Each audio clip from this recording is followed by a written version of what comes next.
呢度得唔得？呢度有3蚊你可以坐啦。好啦。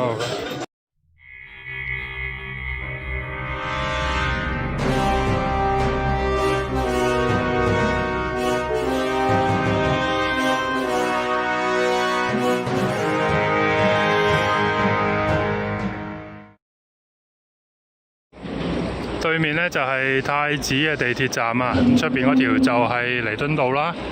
轉咗入嚟呢度呢，對面就係旺角警署，咁呢條就係運動場道。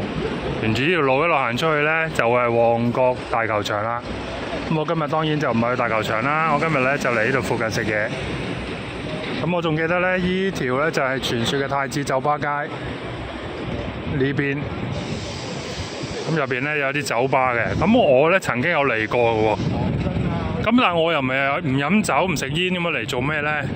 咁事緣咧就係因為我大約10年前嗰份工咧，咁啊有一位繼任嘅老細咧，即係我嘅部門主管咧，佢可能係習慣咗啲大公司啊，即係有啲空曠嘅地方啦。咁我哋嗰陣時嗰間公司個 office 比較細啊，比較局促。咁佢係諗唔到嘢，咁佢就喺返工嘅時間，咁啊滴咗我出嚟，就係嚟呢度飲酒。佢啊又煙又酒又講粗口，咁我啊唔飲酒又唔食煙，咁點呢？咁啊嗌啲類似果汁之類咁嘅嘢啦。咁啊都係由我個老細發辦。不過好景不常就係呢位老細做咗幾個月就過唔到試用期啊，可能真係啲文化咧夾唔到，公司又覺得佢幫唔到手，咁所以最後咧都3個月就冇咗啦。咁有啲咩比做孤兒仔更慘嘅就係做第2次嘅孤兒仔咯。咁啊嗰時我就繼續俾人流放啊，一個人做嘢。做得好又冇人理，做得衰又冇人理，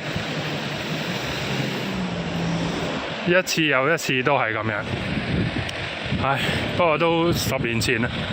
嗱，今日咧我要去咧就係花園街啊。咁啊，我嘅網友 Patrick 哥哥咧就介紹有2間食魚蛋粉嘅好食，一間就通記，一間咧就係喺太子嘅，叫麵流香。咁2間其實我今日都就腳嘅，我都想去試。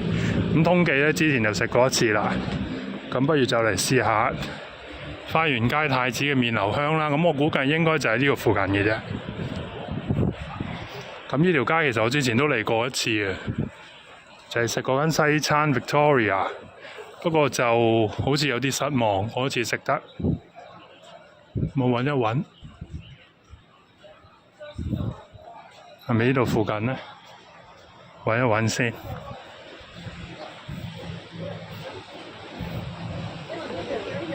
呢度啦，麵流香茶餐廳嚟嘅噃。可以寫埋都得。我要魚蛋河加腩汁多葱，凍檸茶少冰。而家時間咧差唔多3點，咁有下午茶。咁我因為啲餐擺喺晒牆度啊，咁我唔方便影，轉頭喺門口影翻。40蚊咁啊，凍飲加3蚊，咁啊算係唔錯啦。少少熱啊，所以整杯凍檸茶飲下都係加3蚊就 OK。一般麵檔咧，你整杯嘢飲咧加10幾蚊啊，冇位啦。如果作為一個麵檔嘅出品咧，合格啦。如果作為茶餐廳嘅出品咧，就爭啲啦。因為嗰個整體個茶香味就冇乜啦。咁唔知道係咪又唔記得同我落甜定唔知點樣，即係好似硬係爭咁啲嘢咁咯。我就食咗呢一個麵流香嘅魚蛋河，因為下午茶。學 Patrick 哥哥嘅叫法就係腩汁多葱。咁啊，凍飲加3蚊，呢度43啦。因為咧呢度冇魚露嘅關係啦，咁之前 Patrick 哥哥都話㗎啦，加腩汁係最好嘅。咁我頭先喝咗啖湯咧，真係幾唔錯喎，個腩汁幾香喎。睇啲魚蛋先，睇睇魚蛋先。哇！呢個魚片頭幾厚下喎。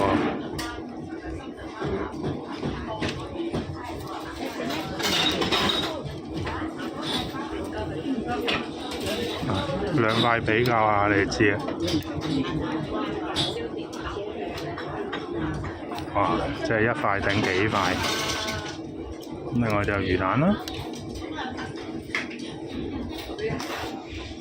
今日下午茶啦，咁啊呢度咧就3片2蛋嘅。咁先試下粒魚蛋先。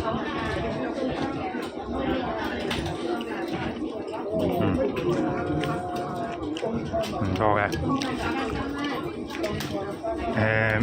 有啲似江仔味嗰種嘅，唔會話好腍啊嗰啲嘅，魚味都有嘅。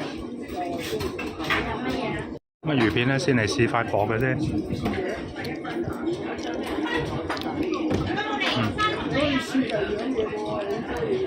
試完薄嘅，再試塊厚嘅。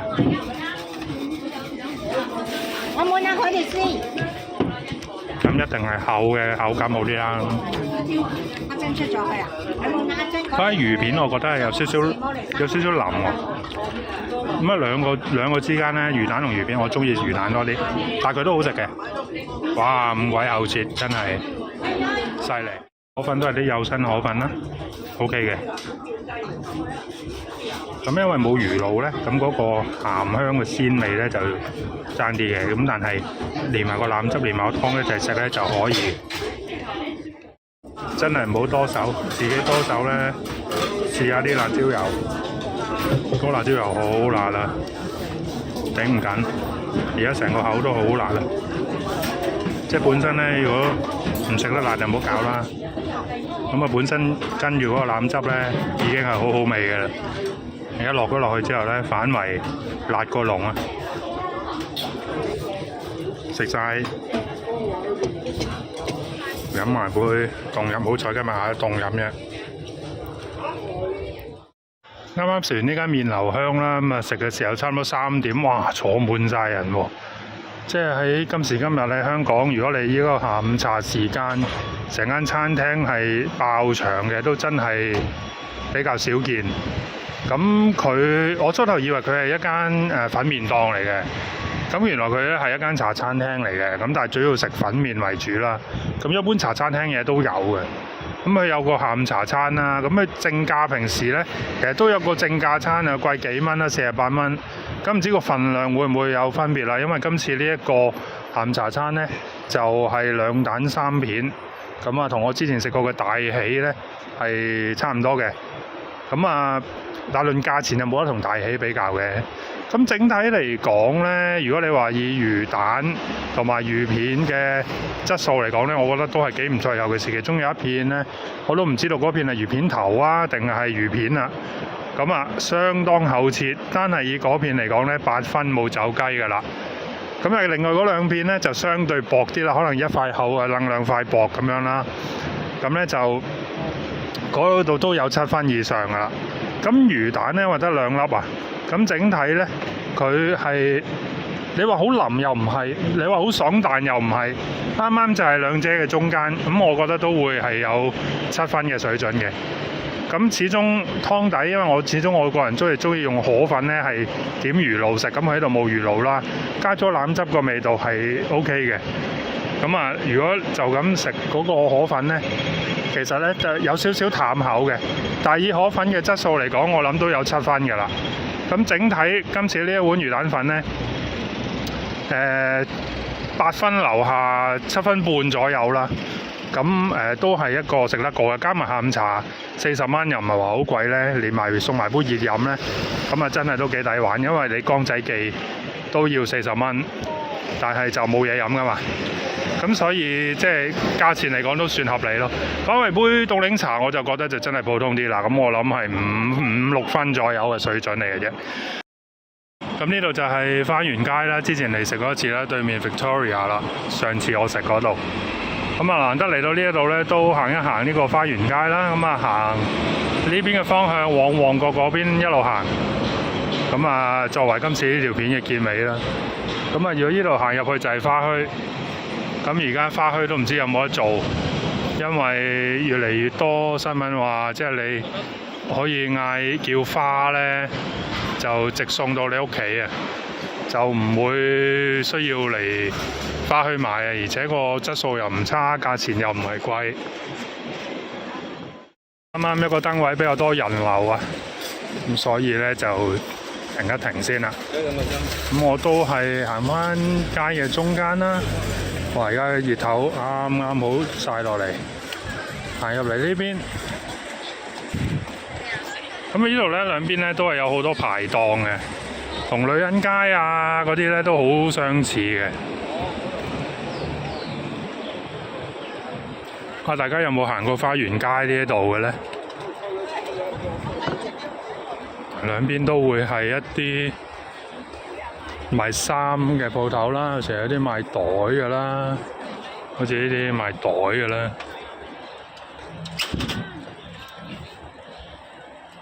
女人街行得多，廟街都有行過，花園街好似真係行少啲，但我諗數返應該又係超過20年前，我諗我10幾歲嗰陣時係有行過花園街，買咗幾件衫啦，同埋啲褲咧係好抵玩，因為有啲鋪頭就唔係啲排檔嚟嘅，就係啲鋪頭嚟嘅。咁佢就係做嗰啲類似係批發定係咩啦，咁係賣啲名牌子嘅，即係一件咧喺出邊正鋪賣咧500幾600蚊唔走得嗰啲嚟嘅。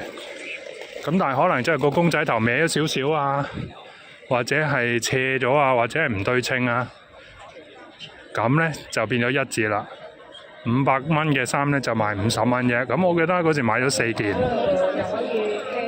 而最重要一樣嘢就係，當我着咗出去之後，啲人係分唔到嗰件係咪有問題。佢又唔係冒牌，佢只係印歪咗啫。咁好多人都話哇，你嗰件衫係幾多錢啊？哇，着名牌喎，500幾啦，起碼咁樣平極都300幾啦。咁我話50蚊嘅，啲人都唔信。不過嗰間鋪頭應該都冇咗，你問我而家佢喺邊度揾翻，我都揾唔到。咁都係講緊即係10幾20年前，而家仲有冇咧？咁我就唔知道啦。咁但今日嘅人流係比我預期中多喎，因為我依度都曾經行過好幾次咧，其實冇而家呢個時間咁多人。咁而家係3點零鐘咯。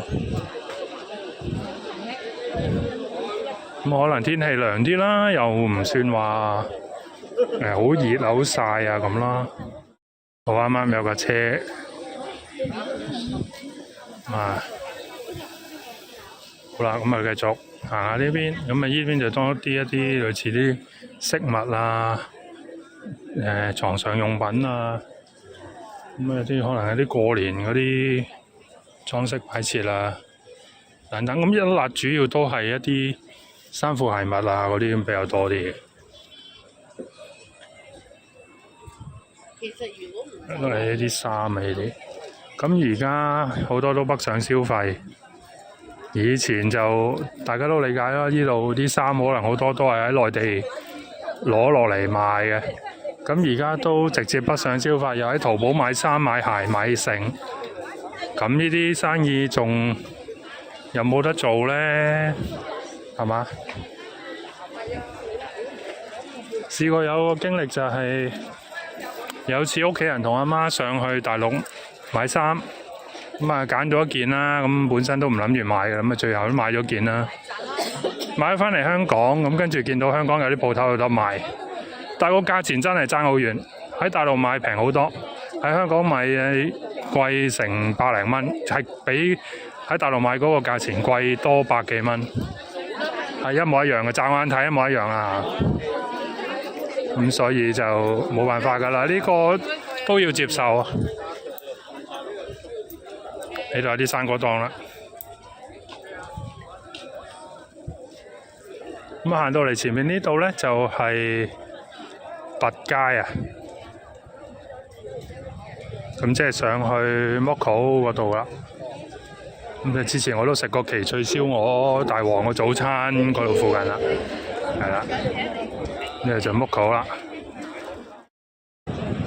哇，應該就仲喺度嘅。名記食車仔麵嘅，嗰個豬紅就係雞紅嚟嘅，會一流嘅呢間，好細檔嘅啫。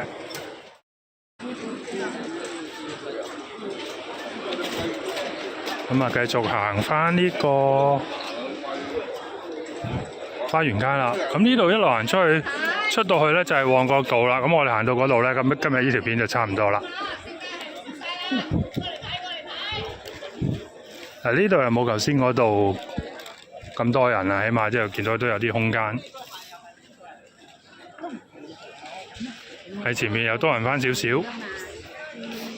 先唔知邊度滴水落我度。又都係賣生果嘅，佢哋圍住啦。遊客嚟嘅噃，呢度係遊客，係咪啲團啊嗰啲咧？好多外國嘅朋友。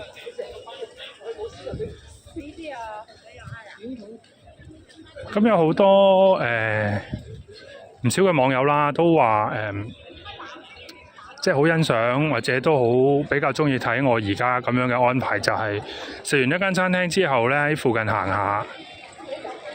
咁雖然呢度係旺角，可能即係叫做鬧市，可能大家都有嚟過，但係未必每一條街都有行過。更何況有陣時去到一啲唔同嘅區，順便行一行。咁眼睛去旅行咁樣，即係去睇下嗰個區，原來有條咁嘅街嘅喎，或者可能大家睇完呢條片之後，你會發現，喂，旺角太子我成日嚟，但係我真係冇行過呢個花園街喎，原來有嘢行嘅喎，咁樣，咁下次就可以嚟呢度睇睇，咁都係一件好事。好，咁行到出嚟旺角道呢度呢，咁我都要過返對面馬路呢，搭905返屋企啦。咁啊，今日呢條片咧就先嚟到呢一度。中意呢條影片嘅朋友記得要俾個 like， 訂閱我嘅 YouTube channel 海南雞王。可以嘅話咧，加入成為我嘅頻道會員，或者直接課金支持。多謝大家，我哋下條影片再見，拜拜。